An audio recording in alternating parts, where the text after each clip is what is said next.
कहानी की शुरुआत हान हाओ ग्रुप के मालिक 500 से होती है, जो एक बहुत ही आलीशान पर बिना प्यार की जिंदगी जीता था। असल में 500 ने अपनी बीवी सियो यान से सिर्फ उसके पिता के कारोबार की वजह से शादी की थी। वहीं सियो यान ने अपनी जिंदगी में कभी कोई काम नहीं किया था, पर फिर भी उसे लगता था कि सारे पैसे के ऊपर उसका ही हक होना चाहिए। अपने ऑफिस पहुंचकर 500 को एक कारपेंटर के बारे में पता चला, जो अपनी दुकान खाली करने को तैयार नहीं था, पर उन्हें वो दुकान अपने अगले प्रोजेक्ट के लिए किसी भी हालत में चाहिए थी। और इसीलिए 500 ने अपने खास आदमी मिस्टर बैंक को वो दुकान किसी भी हाल में खाली करवाने को कहा। उधर वो जून की नाम का कारपेंटर बहुत ज्यादा घबराया हुआ था, क्योंकि वो जानता था कि किसी भी वक्त 500 के गुंडे उसकी दुकान पर आते ही होंगे। और थोड़ी ही देर बाद मिस्टर बैंक अपने आदमियों के साथ वहां पहुंचा और जूनकी से कहा कि तुम सीधा सीधा साइन कर दो, वरना तुम्हारे हाथ काट के मैं खुद साइन करवा लूंगा। जिसके बाद बेचारे जूनकी ने डर के मारे साइन कर ही दिए। उधर 500 अपने पसंदीदा रेस्टोरेंट में खाना खाने के लिए गया,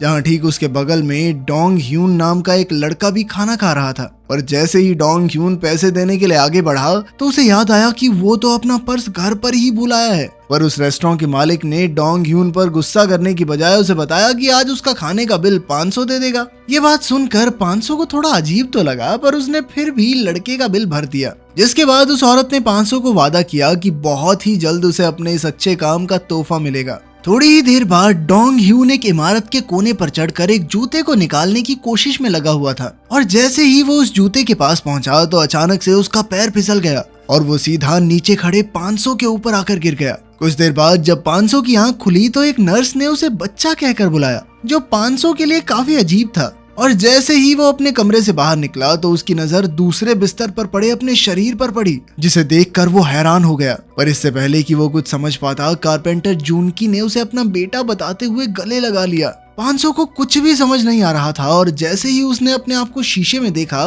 तो उसे पता चला कि असल में उसकी आत्मा डोंग ह्यून के शरीर में आ गई थी, और जिस आदमी के हाथ काटने की धमकी देकर आया था उसी का बेटा बन गया था। 500 के बदले हुए स्वभाव को देखते हुए डॉक्टर ने जूनकी को बताया कि उसे रेट्रोग्रेड एमनीशिया नाम की बीमारी थी। और डॉक्टर की इस बात को सुनते ही 500 को उस रेस्टोरेंट के मालिक की याद आ गई, और फिर वो तुरंत ही उससे मिलने के लिए रेस्टोरेंट में पहुंच गया, जहां उसे पता चला कि वो रेस्टोरेंट तो हमेशा के लिए बंद हो गया था। उधर 500 के सबसे बड़े दुश्मन मिस्टर यांग को जैसे ही उसके साथ हुए हादसे की खबर मिली तो वो खुशी से पागल हो गया, और उसने इस मौके का फायदा उठाकर 500 को खत्म करने का फैसला किया। शाम होते ही 500 वापस अपने घर गया, जहां सियो यान ने उसे पहचानने से मना कर दिया। और जब 500 ने उसे समझाने की कोशिश की कि पागल औरत, मैं तेरा पति हूँ, तो सियो यान ने सिक्योरिटी को बुलाकर उसे पुलिस के हवाले कर दिया। उधर जूनकी को समझ ही नहीं आ रहा था कि आखिर उसका बेटा ऐसे बर्ताव क्यों कर रहा है, पर नाबालिग होने की वजह से पुलिस ने बिना किसी कार्रवाई के उसे छोड़ दिया। 500 किसी भी हाल में अपने शरीर में वापस जाना चाहता था, और इसीलिए उसने हॉस्पिटल में जाकर डोंग ह्यून के ऊपर कूदना शुरू कर दिया। पर तभी मिस्टर बैंक ने वहां आकर उसे वहां से निकाल दिया। अपने ही नौकर से बेइज्जती करवाने के बाद 500 अपने नए घर में आ गया, जो उसके लिए काफी छोटा था, पर फिलहाल उसके सामने कई सारी परेशानियां थी। थोड़ी देर बाद जब वो खाना खाने बैठा तो उसे पता चला कि डोंग ह्यून के शरीर में होने की वजह से उसे काफी ज्यादा भूख लग रही थी। जूनकी का मानना था कि डोंग ह्यून बदमाश बच्चों की वजह से इमारत से गिरा था, और इसीलिए वो लोग इस बारे में बात करने के लिए अगले दिन प्रिंसिपल से मिलने गए। पर प्रिंसिपल का कहना था कि उनके स्कूल में ऐसे बदमाश बच्चे हैं ही नहीं जो डोंग ह्यून को इतना परेशान करें कि वो छत से गिर जाए। पर 500 ये जानता था कि प्रिंसिपल साफ साफ झूठ बोल रहा है, और अब वो किसी भी हाल में इस हादसे के पीछे का सच पता लगाने वाला था। क्लास में जाते ही 500 की नजर कुछ लड़कों पर पड़ी, जिन्होंने उसे देखते ही उसका मजाक उड़ाना शुरू कर दिया। अब तक 500 समझ गया था कि डोंग ह्यू एक काफी शांत किस्म का लड़का था, और इसी वजह से स्कूल में अक्सर बच्चे उसे परेशान करते थे। वहीं लंच टाइम के दौरान कुछ बदमाश बच्चे ह्यून जुंग नाम की एक लड़की को परेशान कर रहे थे। ये देखते ही 500 ने उन बच्चों को रोकने की कोशिश की, जिसके चलते उन बदमाश बच्चों के लीडर टाई वूक ने 500 से ही बहस करना शुरू कर दिया। पर बात आगे बढ़ने से पहले ही उनकी क्लास टीचर वहां आ गई, जिस वजह से टाई वूक को पीछे हटना पड़ा। पर स्कूल की छुट्टी के बाद टाई वूक और उसके साथियों ने एक बार फिर 500 से लड़ने की कोशिश की, पर इस बार 500 ने उन सभी को थप्पड़ मार मार के साइड कर दिया। उसी दिन टाई वूक और उसके साथी बाथरूम में एक और बच्चे को परेशान कर रहे थे कि तभी 500 वहां आ गया, और उसे अपने सामने देखकर टाई वूक और उसके साथी इतना ज्यादा डर गए कि 500 एक दिन के लिए टाई वूक का फोन ही अपने साथ ले गया। घर पहुंचकर 500 की नजर उस फोन की एक वीडियो पर पड़ी, जिसमें टाई वूक और उसके साथियों ने डोंग ह्यू को हराकर दीवार पर चढ़ने को कहा।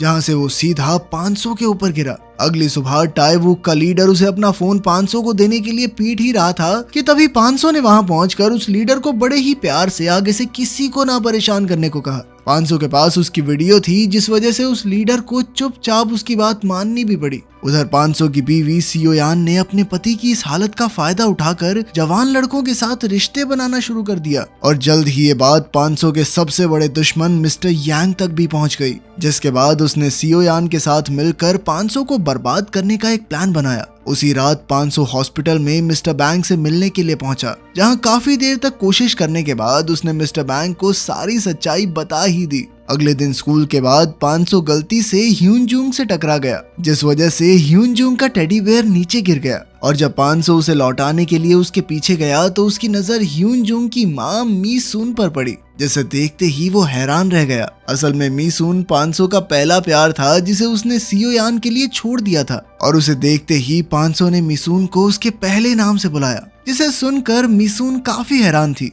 वहां से निकलने के बाद 500 को मिसून के साथ बिताए हुए सभी पल याद आने लगे और अगली बार जब वो ह्यूनजुंग से मिला तो 500 ने उसके सर से कुछ बाल डीएनए टेस्ट के लिए निकाल लिए, जिसके बाद उसे पता चला कि असल में ह्यूनजुंग उसकी ही बेटी थी। ये पता चलते ही वो सीधा मिसून से मिलने के लिए गया, जहां उसने मिसून से उसकी जिंदगी के बारे में पूछा और उसका ये सवाल सुनते ही मिसून ने उसे रोते हुए बताया कि कैसे उसने अकेले ही ह्यूनजुंग को बड़ा किया था, क्योंकि उसका पति तो उन्हें छोड़कर चला गया। उधर सियोयान अपने पिता के पास कुछ झूठी रिपोर्ट्स लेकर पहुंची, जिनके मुताबिक 500 कंपनी के पैसों का गलत इस्तेमाल कर रहा था और असल में तो वो ये काम मिस्टर यांग के कहने पर कर रही थी। सियोयान के पिता को उस पर पूरा भरोसा था और इसीलिए उन्होंने 500 के कोमा से बाहर निकलते ही उसे कंपनी से बाहर निकालने का फैसला कर लिया। उधर 500 ने अपनी बेटी के साथ ज्यादा समय बिताने के लिए एक जिम ज्वाइन कर लिया, जहां ह्यूनजुंग पहले से ही आती थी। शुरुआत में तो ह्यूनजुंग को उस पर शक हुआ, पर जैसे ही वो वहां से जाने लगी तभी मिस्टर बैंग ने ट्रेनर बनकर उसे रोक लिया,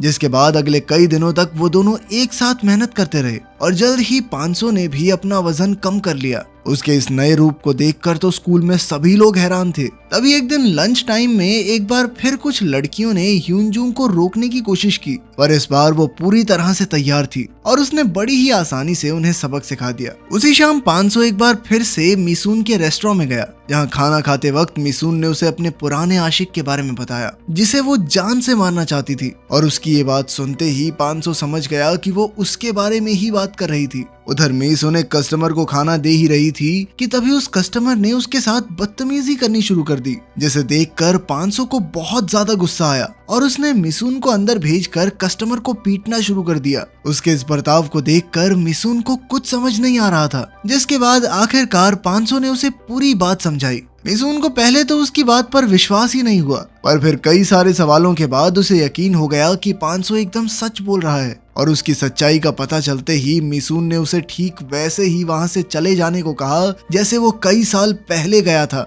अगले दिन स्कूल में मिनहो नाम के एक लड़के ने ह्यूनजुंग को अपनी बर्थडे पार्टी में बुलाया, जिसके लिए ह्यूनजुंग तैयार भी हो गई, पर उसे मिनहो के असली इरादों के बारे में नहीं पता था। उधर 500 एक बार फिर मिसून से मिलने के लिए गया, जहां मिसून ने उसे बताया कि वो उसके साथ कोई नाता नहीं रखना चाहती, पर 500 इतनी जल्दी हार मानने वाला नहीं था और उसने एक बार फिर से मिसून के दिल को जीतने की कोशिश की, जिसे देखकर वहां बैठे सभी लोग हैरान थे। पर तभी मिसून उसे थप्पड़ मारकर वहां से निकल गई, लेकिन 500 अभी भी उसके पीछे था। पर तभी उसे अपने एक दोस्त का फोन आया, जिसने उसे बताया कि मिनहो और उसके साथी पार्टी में ह्यूनजुंग की बेइज्जती करने वाले हैं। ये जानकारी मिलते ही 500 तुरंत ही पार्टी में पहुंच गया, जहां मिनहो और उसके साथी सबके सामने ह्यूनजुंग की बेइज्जती करने के लिए उसके सर पर शराब गिरा रहे थे। अपनी बेटी की ये हालत देखते ही 500 गुस्से से आग बबूला हो गया और उसने अकेले ही मिनहो और उसके साथियों को पीटना शुरू कर दिया। 500 के इस रूप को देखकर सभी लोग काफी हैरान थे।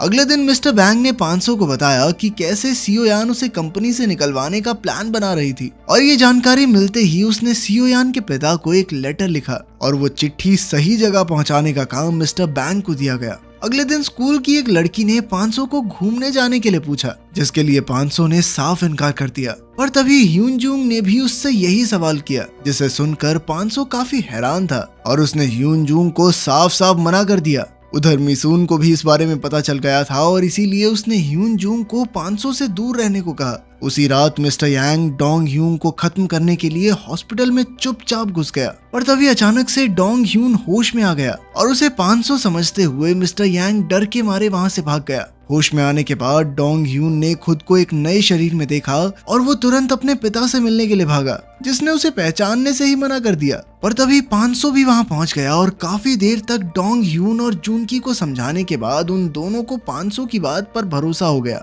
जिसके बाद 500 ने सबसे पहले चीजें सुधारने के लिए डोंग ह्यून की मदद मांगी। जिसके बाद वो दोनों ही मिसून से मिलने के लिए पहुंचे, जहां उन्होंने मिसून को झूठ बोला कि वो दोनों वापस अपने अपने शरीर में आ चुके हैं। अभी डोंग ह्यून मिसून से माफी मांग ही रहा था कि तभी मिस्टर यांग अपने आदमियों के साथ वहां पहुंच गया और अपने सामने इतने सारे आदमियों को देखकर डोंग ह्यून तुरंत ही रोने लग गया। जिसके बाद 500 ने वहां आकर उन दोनों को अंदर भेज दिया और मिस्टर यांग का सामना करने के लिए तैयार हो गया। लेकिन इस बार मिस्टर यांग पूरी तैयारी के साथ वहां आया था और इसलिए 500 के लिए अकेले उन लोगों का सामना करना काफी मुश्किल था। पर तभी मिसून ने उन सभी को डराने के लिए रेस्टोरेंट में आग लगाने की धमकी दी, जिसे सुनते ही मिस्टर यांग और उसके आदमी वहां से भाग गए। अब मिसून समझ गई थी कि वो दोनों झूठ बोल रहे थे, पर उसने फिर भी डोंग ह्यून को 500 समझकर अपने दिल की सारी बातें बताई कि कैसे उसे अकेले बिना किसी और की मदद के ह्यून जूंग को बड़ा करना पड़ा और आखिर उसने किन किन परेशानियों का सामना नहीं किया। वहीं दूसरी ओर सियो यान के पिता हान को उसके प्लान और अवैध संबंधों के बारे में पता चल गया था और इसलिए उसने सियो यान को अपनी जायदाद से बेदखल कर दिया। साथ ही उसने 500 को जल्द से जल्द मिलने के लिए बुलाया, पर 500 खुद मिस्टर हान के सामने नहीं जा सकता था और इसीलिए उसने डोंग ह्यून के कान में एक चिप लगाकर उसे मिस्टर हान से मिलने के लिए भेजा और डोंग ह्यून के कान में लगी उस चिप ने थोड़ी ही देर तक ठीक काम किया। और जब मिस्टर हान ने 500 से उसके परिवार के बारे में पूछा तो डोंग ह्यून के पास कोई जवाब नहीं था और इसीलिए उसने अपने आप ही जवाब देने शुरू कर दिए, जिसके बाद वो अब अपने परिवार को ज्यादा समय देना चाहता था और इसलिए उसने खुद को हानहो ग्रुप से निकालने का फैसला किया। इधर मिस्टर हान ने भी 500 के फैसले की इज्जत करते हुए उसे जाने की इजाजत दे दी। घर से बाहर निकलते ही 500 ने डोंग ह्यून को गले लगा लिया, पर तभी गुस्से से भरी सियो यान ने उन दोनों को अपनी गाड़ी से टक्कर मार दी, जिसमें 500 को काफी गंभीर चोटें आई और जब वो बिस्तर पर लेटा हुआ था तभी अचानक से डोंग ह्यून भी बेहोश हो गया,